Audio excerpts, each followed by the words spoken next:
6번입니다. 이 문제 같은 경우는 지금 외적으로 정정인 구조물에 대한 설명으로 옳지 않은 것은 이렇게 물어봤는데 보기 1번부터 보면 구하고자 하는 반력의 개수와 평형 방정식의 개수가 같다 이렇게 됐는데 외적으로 정정이라는 얘기를 한번 살펴보죠. 우리가 부정정 차수를 결정을 할 때 제가 어떻게 계산을 하라 그랬냐면 우선 총 부정정 차수를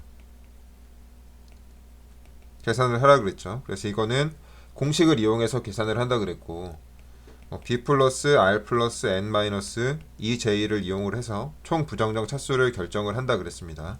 그런데 이 총 부정정 차수라는 것은 내적 부정정 차수랑 외적을 먼저 쓰죠. 외적 부정정 차수랑 그리고 내적 부정정 차수의 합이라 그랬습니다. 그래서 이 내적 부정정 차수는 쉽게 계산을 할 수가 없기 때문에 내적 부정정 차수는 총 부정정 차수에서 외적 부정정 차수를 빼서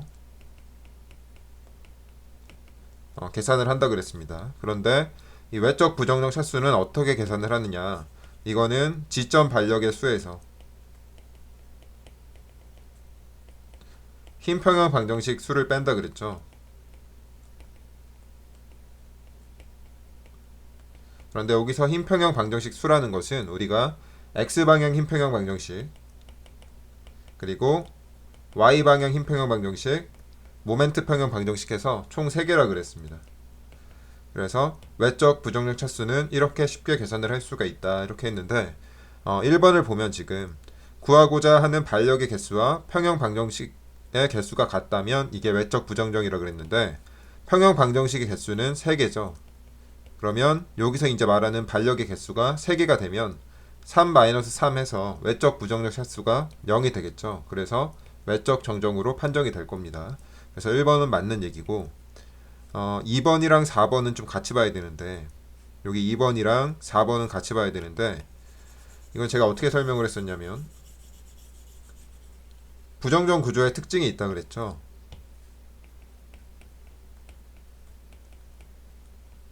굉장히 중요한 특징이 있다 그랬는데 이거는 제가 책에 정리를 해놨습니다. 간략하게 한번 설명을 해보면 외적으로 부정적인 구조는 뭐 온도 변화나 지점 침하나 초기 균열에 의해서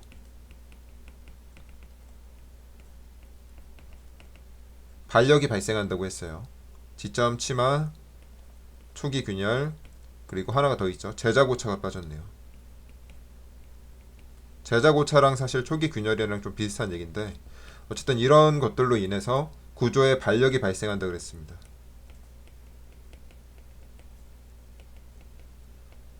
이게 이제 무슨 얘기냐면 간략하게 한번 설명을 해보면 우리가 대표적인 부정정 구조로는 양단 고정 기둥이 있죠. 기둥이 이렇게 양단에 고정이 돼 있다고 해봅시다. 이 상황에서 만약에 온도 변화가 발생을 한다. 그럼 기둥이 늘어나겠죠. 그러면 이렇게 반력이 발생을 할 겁니다. 이렇게 반력이 발생하는 이유는 이 기둥이 부정정 구조이기 때문이에요. 만약에 기둥이 부정정 구조가 아니고 이렇게 정정 구조였다. 이 상태에서 온도 변화가 발생을 한다면 여기서 이렇게 반력이 발생할 이유가 없겠죠. 얘는 자유롭게 늘어날 수가 있으니까. 그리고 지점 치마도 만약에 여기가 이렇게 치마가 발생을 하게 되면 또 반력이 발생을 할 테고 뭐 제작 오차라는 것은 이 기둥이 딱 기둥 사이즈가 L로 제작이 됐어야 되는데 L보다 길게 만들어졌다면 이 기둥을 이렇게 꽉 끼워서 넣어야 되겠죠. 그 과정에서 또 반력이 발생을 할 겁니다. 그래서 이렇게 부정정 구조의 특징이라는 것은 뭐 온도 변화, 시점 치마, 초기 균열에 의해서 구조에 반력이 발생한다. 이 정도는 기억을 하라고 했습니다. 그래서 문제에서 보기 2번이랑 4번을 보면 외부 온도의 변화에 의해서 추가적인 반력이 발생하지 않는다 그랬는데 얘는 정정 구조이기 때문에 발생하지 않겠죠. 이거는 부정정 구조의 특징이니까. 그래서 2번은 맞는 얘기고 4번은 부조물 제작 오차에 의해서 추가적인 반력이 발생하지 않는다. 이것도 발생하지 않겠죠. 얘는 정정 구조니까. 그래서 2번이랑 4번은 맞는 얘기고요. 3번을 보면 동일한 외부 하중에서 구조물 부재들의 강성이 달라지면 반력이 달라진다 이렇게 나왔는데 우리가 외적 정정인 구조를 한번 상상을 한번 해볼게요. 가장 대표적인 외적 정정 구조는 단순보가 있겠죠. 그래서 얘는 단순보고 외적 정정입니다. 우리가 여기서 만약에 지간 중앙에 이렇게 집중하중이 작용을 한다고 해봅시다. 그럼 여기 반력을 구하면 뭐 여기서 힘평형 방정식을 잡을 수도 있겠지만 좌우 대칭이니까 2분의 P 이렇게 들어간다고 했죠. 그런데 제가 지금 이 반력을 구하는 과정에서 이 재료에 이 구조에 재료에 대해서 언급을 했나요? 언급을 안 했죠. 이게 무슨 얘기냐면 지금 이 보가 나무인지 혹은 유리인지 혹은 뭐 강체인지 상관이 없습니다.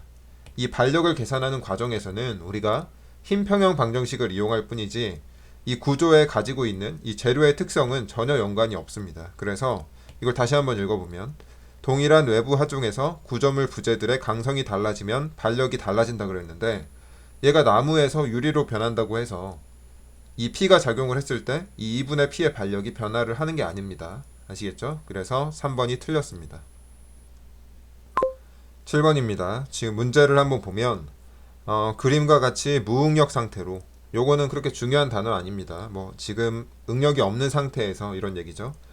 봉 A, B와 BC가 연결이 되어 있다. 만일 봉 A, B의 온도가 T만큼 상승을 했을 때 그러니까 이 구간의 온도가 T만큼 상승을 했을 때 여기가 중요한데 이제 봉 BC 부재에 응력이 생기지 않기 위해서 봉 BC 부재에 필요한 온도 변화량은 이렇게 물어봤습니다. 그러니까 얘가 T만큼 온도가 변화가 됐을 때 여기서 이제 응력이 발생하지 않으려면 여기에는 온도가 얼만큼 변화를 해야 하나요? 이런 문제죠. 이 문제는 제가 학생들한테 어떻게 풀려고 그러냐면 일단 양단 고정 기둥을 해석하는 방법이 있습니다. 이건 어떻게 하는 거냐면 일단 얘가 양단 고정 기둥이고 1차 부정전 구조이기 때문에 얘는 힘평형 방정식만으로 해석을 할 수가 없겠죠. 그래서 제가 이 문제는 어떻게 풀려고 그러냐면 여기 지점 반력을 가정을 하라고 합니다. 이렇게 R로. 얘는 모르는 힘입니다.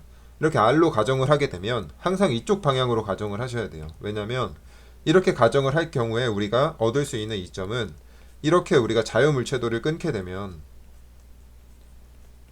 이렇게 되겠죠. 그러면 부재력이 이렇게 표현이 될 텐데 얘를 힘평형 방정식을 이용해서 이 부재력을 구하면 N은 당연히 R이 되겠죠. 그래서 얘를 R로 가정을 함으로써 이 부재가 받는 힘을 다 표현을 할 수가 있습니다. 이렇게 끊어도 R이고 이렇게 끊어도 R이죠. 그래서 이 구조 전체가 다 부재력으로 R을 받고 있구나 이런 식으로 표현을 할 수가 있어요. 그럼 이걸 어떻게 응용을 하느냐, 일단 이런 개념을 가지고 계셔야 되고 지금 문제 자체가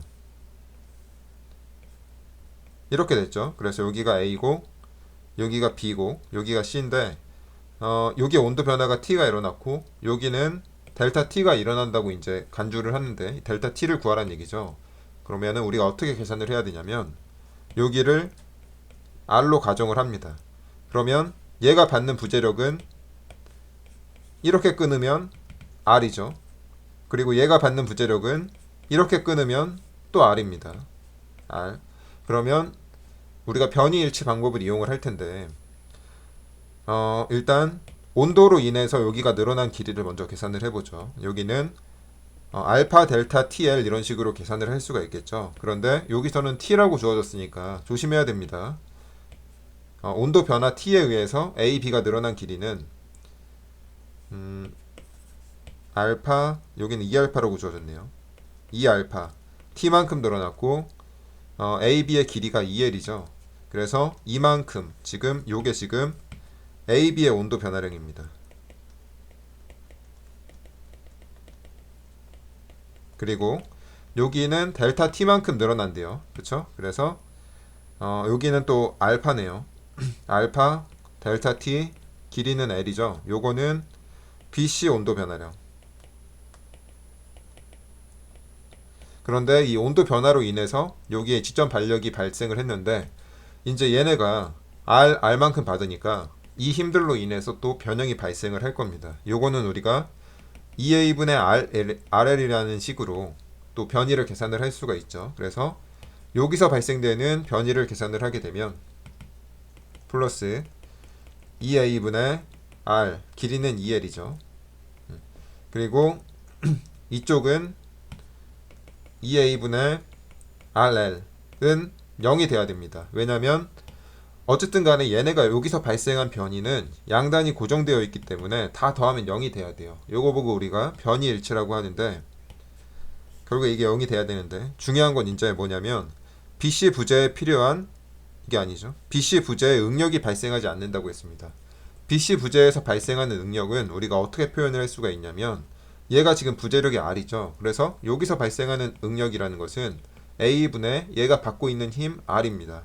그런데 이게 0이라고 했는데 단면적은 우리가 뭐 어떤 무한대가 될 수가 없으니까 R이 0이 돼야 되겠죠. 그래서 문제에서 이제 주어진 조건 봉 BC 부재에 응력이 생기지 않기 위한 이렇게 나왔으면 요거는 R이 0이 돼야 된다는 얘기입니다. 요거는 사실 조금 어려운 문제입니다. 그래서 문제에서 R이 0이 되게 되면 요게 0이 되겠죠. 요것도 0이 됩니다. 그럼 이 항만 남게 되겠죠. 그래서 요거를 정리를 하게 되면 4알파 TL 플러스 알파 델타 TL은 0이 돼야 되죠. 그래서 이거를 풀게 되면 알파 날리고 L 날리면 델타 T가 마이너스 4T가 돼야 됩니다. 그래서 답은 3번입니다. 8번입니다. 문제를 보면 지금 절점 D가 내부 힌지로 연결이 돼 있어요. 여기가. 그리고 A에 수평하중이 있고 그리고 FG에 비신장 케이블로 W를 지지하고 있다고 했습니다. 근데 뭘 구하라 그랬냐면 C점에 수직 발력이 발생하지 않도록 하기 위한 하중 P에 대한 무게 W의 B를 구하라고 했네요. 그러니까 여기서 C점 발력이 없다 그랬으니까 요게 0이라는 얘기죠. 이때 P와 W의 B를 구하라고 했는데 이제 이런 문제 때문에 학생들이 조금 어려움을 겪습니다. 왜냐면 이 문제는 굉장히 직관이 필요합니다. 이게 무슨 얘기냐면 어디서부터 시작을 해야 할까? 지금 구조를 자세하게 보면 여기 내부 힌지를 기준으로 왼쪽 구조가 있고 오른쪽 구조가 있죠. 그런데 왼쪽 또는 오른쪽에서 해석을 시작을 해야 됩니다. 그럼 문제는 뭐냐면 해석을 어디서 시작을 해야 할까?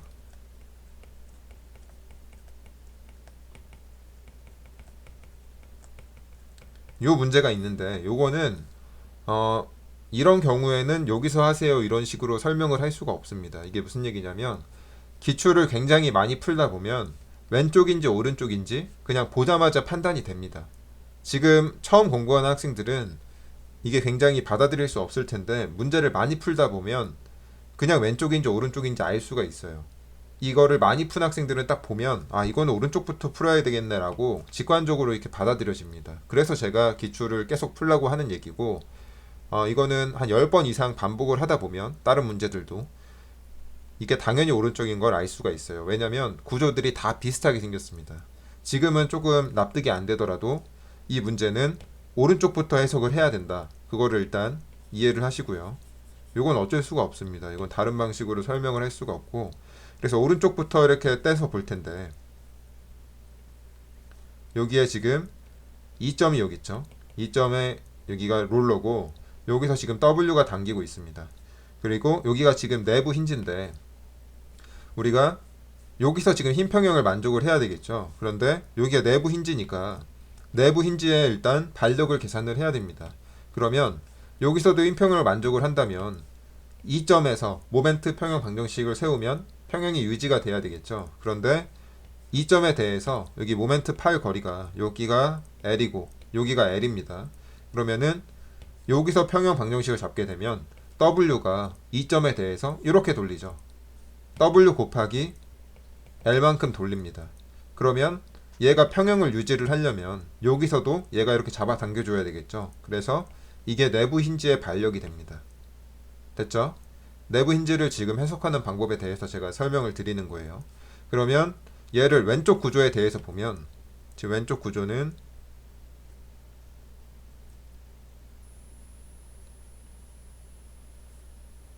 지금 이렇게 생겼죠. 이렇게 생겼는데 여기서 일단 내부 힌지를 해석하는 방법에 대해서 학생들이 하나 익혀가야 되는 게 뭐냐면 얘는 오른쪽 구조고 얘는 왼쪽 구조인데 이 점에서 지금 연결이 되어 있죠. 그런데 여기서 보면 이 점에서 W가 아래로 작용을 하게 되죠. 그러면 여기서는 똑같은 힘으로 위로 들어 올립니다. 왜냐하면 작용 반작용이라고 이해를 하시면 좋고요. 그래서 똑같은 하중이지만 오른쪽 구조와 왼쪽 구조에서 이 W라는 하중의 방향이 반력의 방향이 반대로 표현이 된다. 요거를 일단 이해를 하셔야 됩니다. 그래서 W의 방향이 여기고요. 그래서 문제에서 또 조건이 요게 0이라 그랬죠. 그러면 다시 이 왼쪽 구조에서 보면 여기서도 또 힘 평형 방정식을 만족을 해야 됩니다. 근데 여기에 지금 내부 힌지가 있죠. 여기에 반력도 있고 수직 반력도 있고 수평 반력도 있을 겁니다.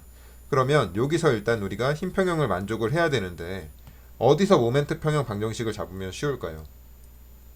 좀 생각을 해보면 우리가 얘를 계산을 하려면 계산할 수 있습니다. y축에 대해서 힘 평형 방정식을 세우면 계산을 할 수가 있겠죠. 그리고 얘도 x축 방향에 대해서 힘 평형 방정식을 세우면 계산을 할 수가 있을 겁니다. 이 구조에 대해서.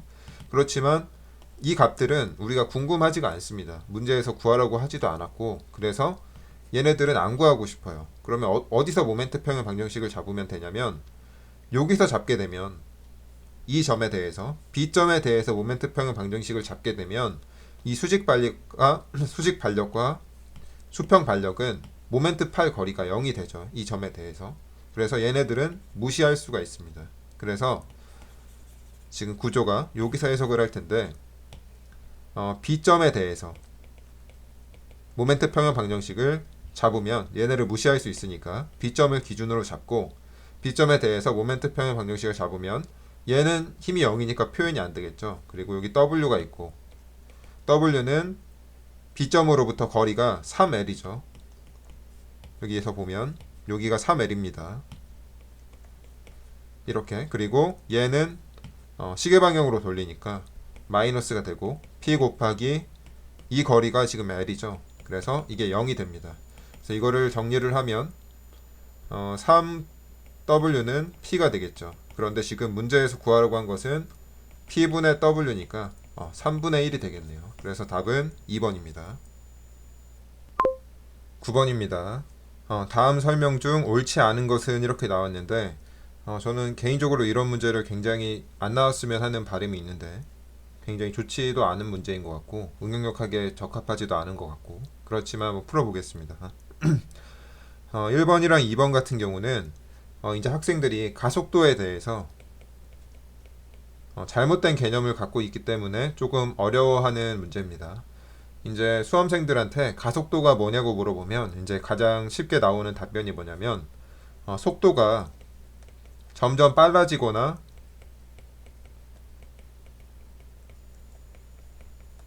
느려지는 거 보고 이거 보고 이제 가속도라고 이제 답변을 합니다. 이것도 맞는 얘기인데 한 가지 경우가 더 있습니다. 속도가 일정하지만 방향이 바뀌는 거 보고도 이것도 가속도가 있습니다. 그러니까 학생들이 가속도라는 것은 속도가 점점 빨라지거나 느려지는 게 가속도니까 속도가 일정하다면 가속도가 없다고 생각을 하는데 속도가 일정한 경우에도 방향이 바뀌면 가속도가 존재를 합니다. 그래서 이것도 기억을 해야 되지만 이런 개념도 같이 가주셔야 돼요. 그래서 1번이랑 2번을 한번 보면 일정한 속력으로 속력이 일정하죠. 그리고 직선 운동을 합니다. 방향이 바뀌지 않죠. 그래서 물체의 가속도는 0이다. 맞는 얘기입니다. 그렇죠? 그런데 이제 이 개념만 가지고 이 위의 개념만 가지고 2번을 보게 되면 이제 학생들이 틀려요. 그래서 이 문제가 나온 겁니다. 2번에서 틀리게 만들려고. 이건 무슨 얘기냐면 일정한 속력으로 맞죠? 여기까지만 생각을 하면 가속도가 0이다 라고 생각을 하겠죠. 그래서 지금 0이 아니다라고 했으니까 학생들이 틀렸다라고 생각을 할 수가 있는데 곡선 운동을 하게 되면 이게 무슨 얘기냐면 우리가 뭐 쥐불놀이를 한다고 해볼게요. 그래서 이렇게 돌리겠죠. 빙글빙글. 원의 중심이 있고 얘가 이렇게 돌아갈 겁니다. 그런데 얘를 보면 속력은 일정하지만 이 돌아가는 물체의 속력은 일정하지만 방향이 계속 변하고 있습니다. 뭐 물리를 공부하신 분들은 아시겠지만 이 안쪽으로 접선 가속도가 있어요. 요것까지는 알 필요가 없습니다. 혹시 궁금해하는 학생들이 있을까봐 설명을 하는데, 그래서 얘는 속력은 일정하지만 운동의 방향이 계속 바뀌기 때문에 가속도가 존재를 합니다. 그래서 가속도가 0이 아닙니다. 아시겠죠? 그래서 2번도 맞는 보기입니다. 그래서 이런 개념을 좀 같이 가져가셨으면 좋겠고요. 그리고 4번이 간단하니까 4번부터 설명을 하면, 물속에 잠긴 물체의 표면에 작용하는 압력은 물체 표면에 항상 수직으로 작용한다 이렇게 했는데, 만약에 우리 물속에 이렇게 있고, 그리고 만약에 여기 사각형의 물체가 있다. 그러면 수압이 어떻게 작용을 하냐면 이 표면에 직각으로 이렇게 작용을 합니다. 여기는 물속이니까 이런 식으로 작용을 하겠죠. 형태까지는 알 필요가 없습니다. 단지 이 화살표들이 이 면의 직각이다. 요것만 파악을 하시면 되고요. 만약에 이게 원형이었다.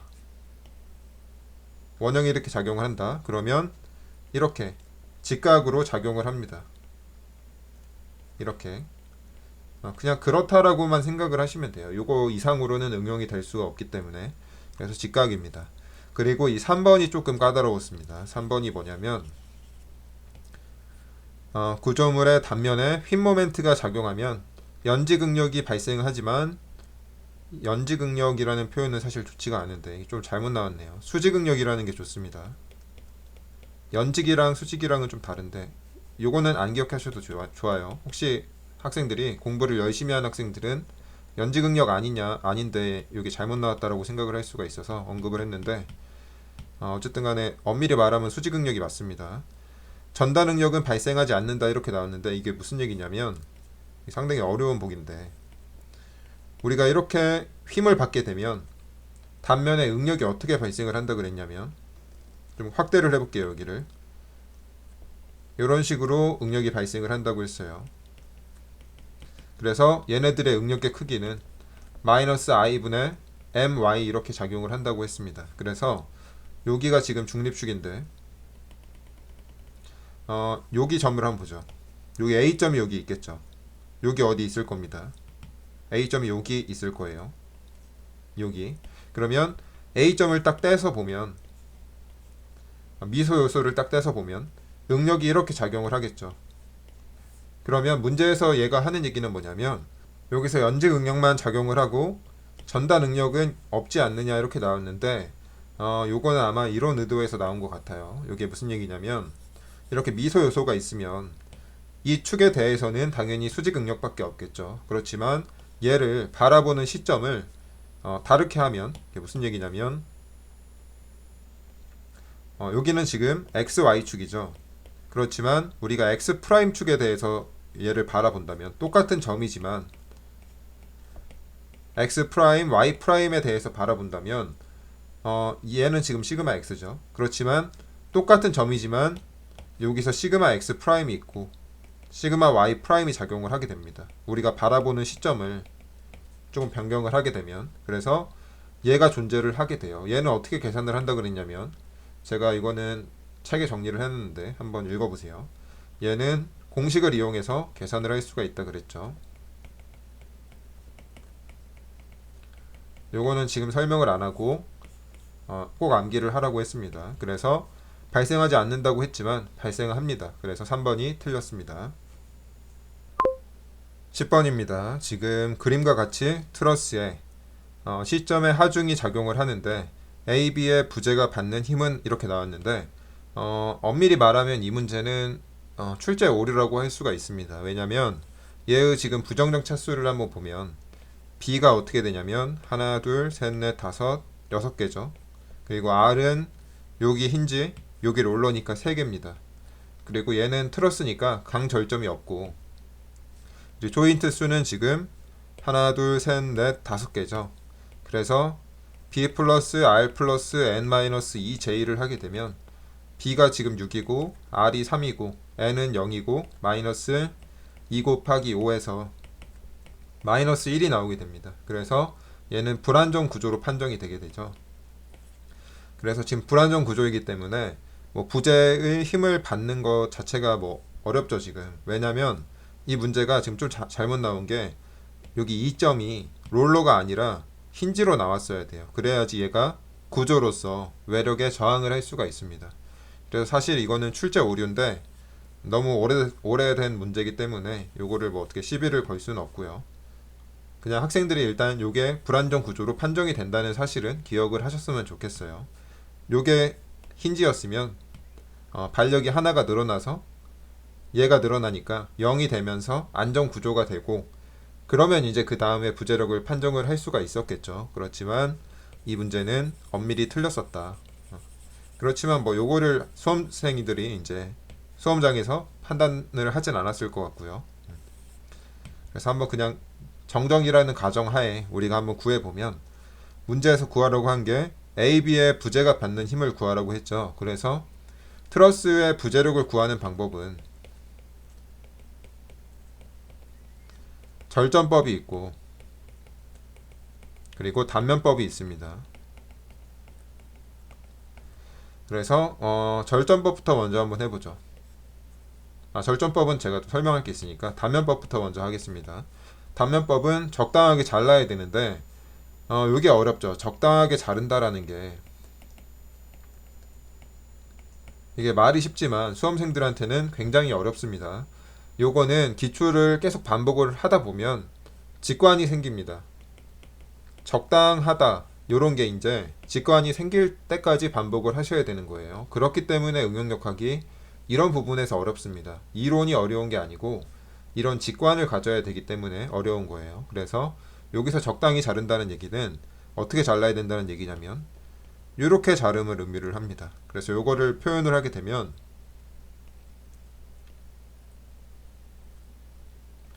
직관을 가지려면 계속 반복을 하는 수밖에 없습니다.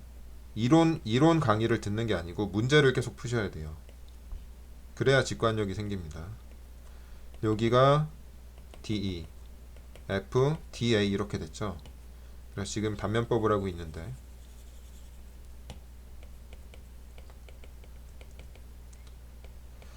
그래서 우리가 궁금한 건 요거죠. 그래서 이 점에서 우리가 힘 평형 방정식을 잡게 된다면, 모멘트 평형 방정식을 잡게 된다면 얘랑 얘는 모멘트 팔이 0이니까 무시를 할 수가 있습니다. 그래서 여기를 기준점으로 할 거고요. 여기가 지금 D점이네요. 그래서 이쪽을 이렇게 반식의 방향을 플러스로 해서 모멘트 평형 방정식을 잡게 되면 FAB가 D점으로부터 거리가 4m죠. 4m가 나오고, 그리고 마이너스 얘는 시계 방향이니까 8 곱하기 8이라는 하중이 D점에 대해서 거리가 3m죠.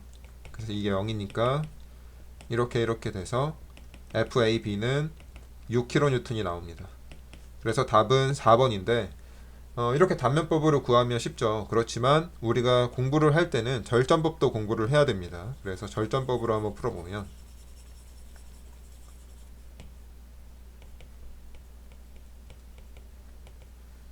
절전법 같은 경우는 여기 처음부터 여기서부터 시작을 해야 되겠죠.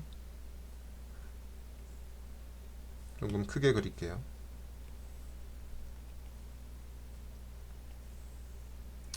이렇게 됐는데 일단 삼각형의 비를 보면 3대 4입니다.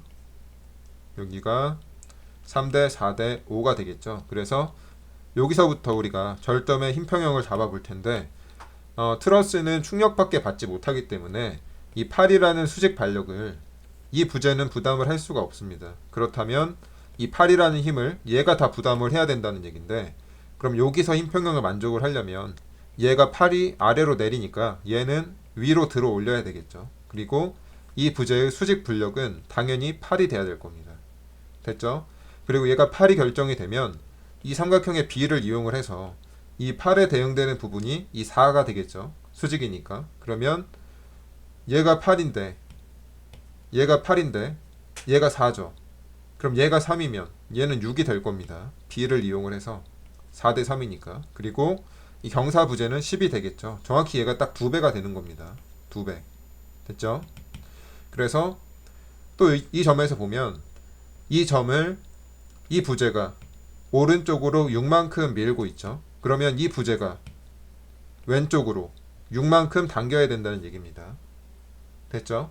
그리고 나서 우리가 구해야 되는 게 얘이기 때문에 또 여기서 힘평형 방정식을 보겠습니다. 그러면 이 점에서 보면 이 부재가 오른쪽으로 6만큼 당기고 있죠. 그러면 얘는 왼쪽으로 6만큼 당겨야 됩니다. 그래서 FAB가 지금 이렇게 됐죠. 그런데 일단 크기는 6인데 우리가 트러스의 인장이라는 게 이게 인장이라고 했습니다.